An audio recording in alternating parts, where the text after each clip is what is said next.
Je suis d'accord avec lui, c'est que c'est bon. Si je suis pas d'accord, c'est pas bon. On pourra mettre cette partie de la rediff sur Lucaster TV. Sur l'homme ergonomique, non. Ok. Passer des heures devant un écran, soulever des charges lourdes ou répéter les mêmes gestes toute la journée, ce sont là des situations qui font partie du quotidien professionnel de beaucoup de personnes. C'est vrai, c'est vrai, c'est vrai. Mais au fil du temps, ces situations peuvent altérer profondément la santé des travailleurs.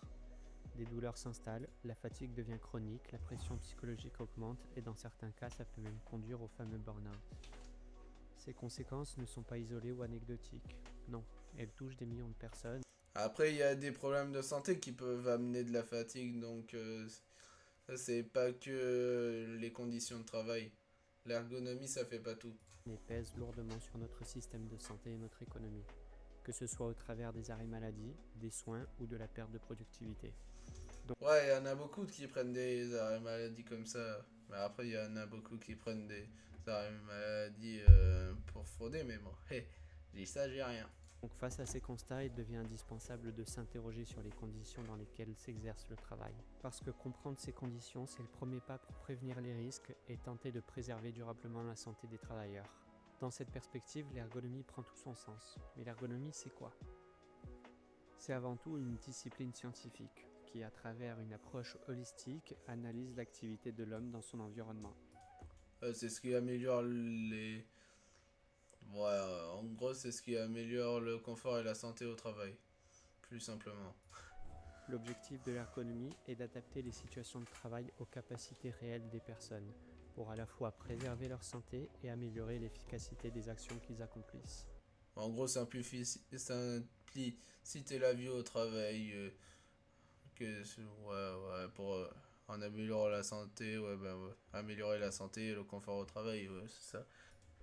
L'ergonomie repose donc sur une idée simple mais puissante.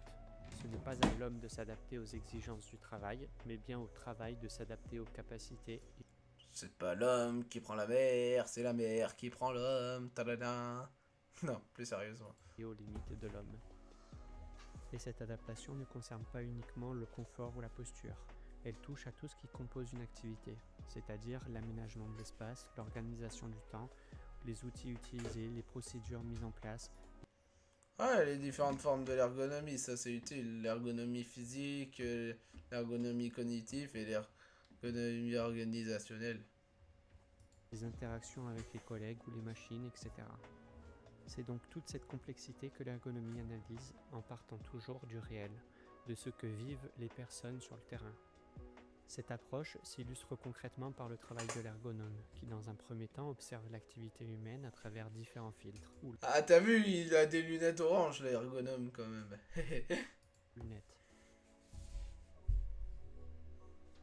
Il mobilise des connaissances issues de plusieurs champs, comme l'anatomie, la physiologie, la psychologie, la sociologie, les neurosciences ou encore la biomécanique.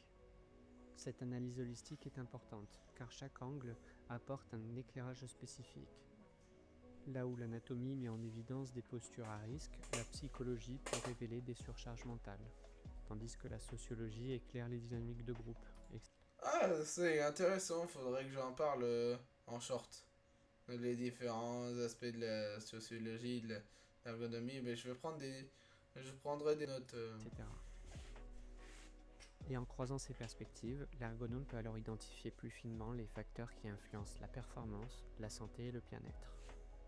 De cette manière, il peut alors proposer des pistes d'amélioration adaptées aux réalités du terrain. Mais attention, l'ergonome n'est ni un médecin ni un ingénieur. Le médecin, lui, il intervient généralement lorsque le problème est déjà présent.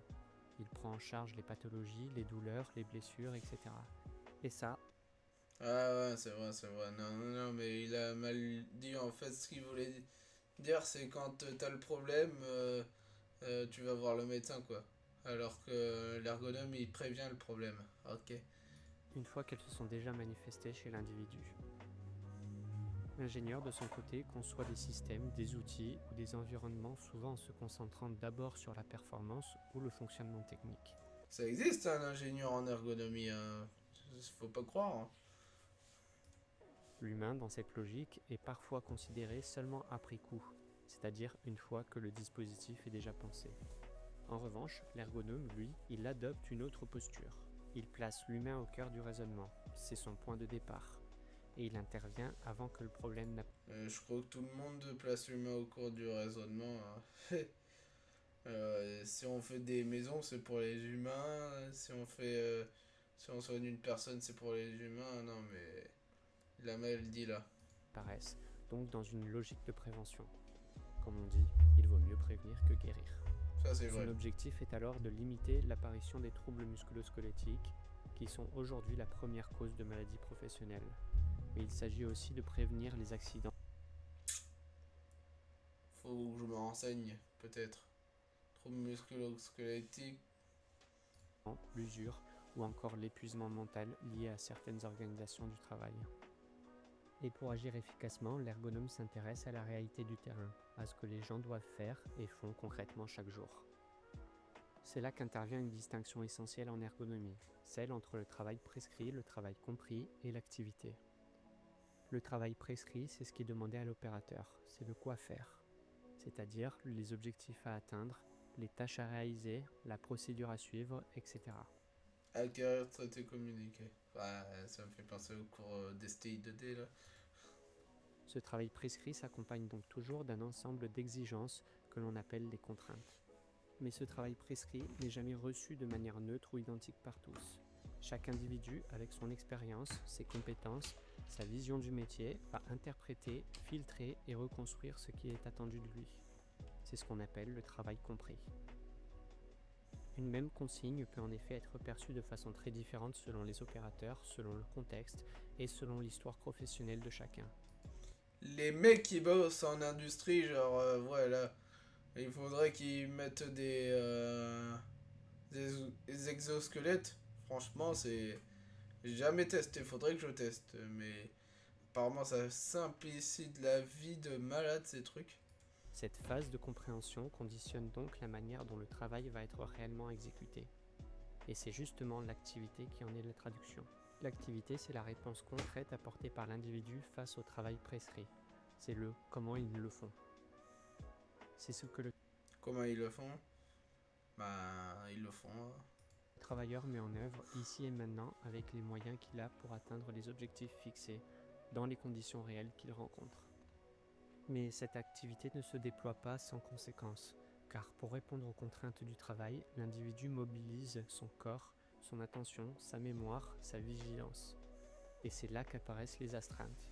Les astreintes, ce sont les effets produits par l'exposition répétée aux contraintes. C'est aussi les heures sup quand on t'appelle là, tu sais, les astreintes, c'est quand on peut t'appeler pour revenir au travail. On parlera alors d'efforts physiques, de sollicitations cognitives, de pression psychologique, etc. Et c'est en analysant cette dynamique entre contraintes et astreintes que l'ergonome cherche à comprendre comment le travail est vécu par l'opérateur et quelles adaptations sont nécessaires. Pour mener cette analyse, L'ergonomie aux astreintes, c'est bien ça. l'ergonome suit une démarche rigoureuse, structurée autour de plusieurs étapes. La première étape consiste à observer et décrire précisément la situation de travail. Cela passe par une immersion sur le terrain, des échanges avec les travailleurs, la récolte de données variées, que ce soit des données biomécaniques, psychologiques, sociales ou organisationnelles. Ok, il chope des données d'abord. Il examine l'environnement matériel, le bruit ambiant, la température, l'éclairage, l'humidité, les outils utilisés, les horaires de travail, Ouais, il analyse plein de choses. etc. Il peut également s'appuyer sur des enregistrements vidéo, des photos, des grilles d'analyse, des questionnaires, afin de construire une vision aussi complète que possible de la situation réelle. Ensuite, lors de la deuxième étape, il mobilise ses connaissances scientifiques à partir des données récoltées. Il établit alors des liens de causalité entre certaines conditions de travail et des risques potentiels pour la santé, les TMS, stress chronique, surcharge cognitive, etc. En fait, il cherche à comprendre comment l'activité dans un contexte donné peut devenir pathogène et pourquoi certaines situations exposent davantage que d'autres.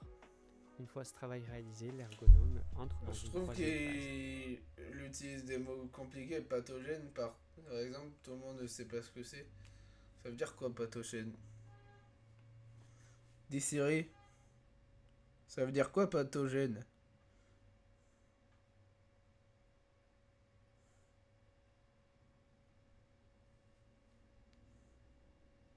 Sérieux? Ça veut dire quoi pathogène? Susceptible de provoquer une maladie. Ouais. Au lieu de dire subjectif de provoquer une maladie, il dit pathogène. C'est ça qui est dérangeant avec certains créateurs. Mais sinon, ça va. Elle est Celle cool, de la transformation. Il propose des modifications concrètes, ajustées et adaptées au contexte. Il ne s'agit pas d'appliquer des recettes toutes faites, mais de construire en lien avec les acteurs de terrain des solutions qui rendent le travail plus soutenable.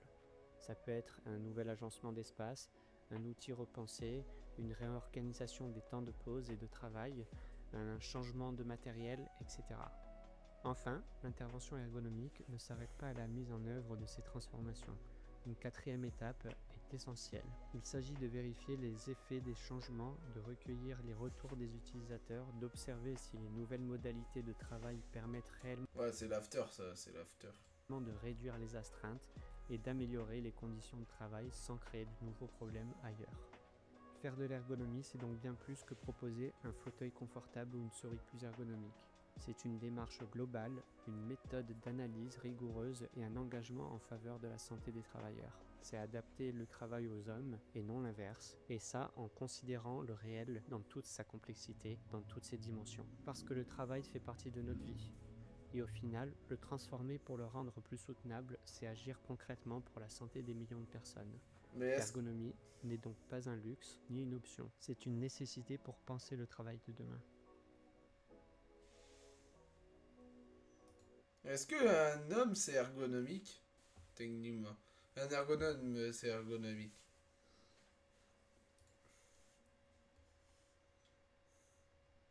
Bon. On va pas réacter à d'autres vidéos, mais bon.